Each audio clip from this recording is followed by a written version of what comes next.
পোলাও খেতে তো আমরা কম বেশি সকলেই পছন্দ করি, কিন্তু অনেক সময় ওভারকুক হয়ে যায় বা অনেকে আমরা খুব একটা মিষ্টি পোলাও খেতে পছন্দ করি না।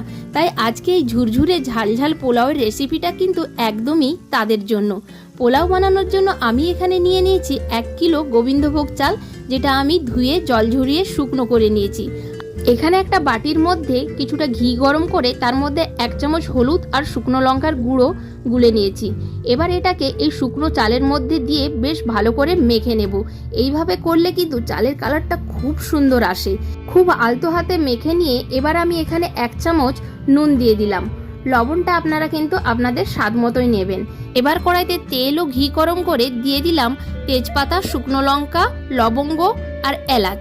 এটা একটু ভেজে নিয়ে তারপর দিয়ে দিয়েছিলাম কাজু ও কিশমিশটা। কাজু কিশমিশটা যখন হালকা ভাজা হয়ে যাবে তারপর 1 চামচ আদা দিয়ে একটু নেড়েচেড়ে মেখে রাখা চালটা দিয়ে কিন্তু 3-4 মিনিট হালকা আঁচে আমি ভালো করে ভেজে নিয়েছি। পোলাওতে কিন্তু জলের পরিমাণটা একদম ঠিকঠাক হতে হবে, অর্থাৎ আপনি যদি 3 কাপ চাল নিয়ে থাকেন সেক্ষেত্রে জলের পরিমাণ হবে কিন্তু 6 কাপ।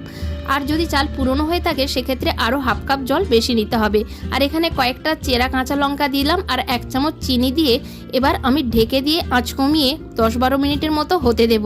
আপনারা চাইলে চিনির পরিমাণটা একটু বাড়িয়ে নিতে পারেন, সেক্ষেত্রে একটু মিষ্টি বেশি হবে। আর পোলাওয়ের জন্য এখানে হয়েছে চিকেন কষা। 10-12 মিনিট পর ঢাকনা খুলে দেখুন কত সুন্দরভাবে ঝরঝরে পোলাও কিন্তু রেডি। গার্নিশ করার জন্য প্রথমে কাঁচা লঙ্কা, কাজু কিশমিশটা রেখে তার উপর রাইসটা রাখছি। এরপর বাটিটা যখন উল্টাবেন দেবেন এগুলো ওপরে কি সুন্দর হয়ে থাকবে আর দেখতে খুবই ভালো লাগবে। পহলে দর্শনদারি বাদ মে গুণ বিচারি। চিকেন কষা দিয়ে এইভাবে গরম গরম পোলাও পরিবেশন করে বাড়ির লোককে খাইয়ে দেখবেন, নিশ্চয়ই প্রশংসা পাবেন।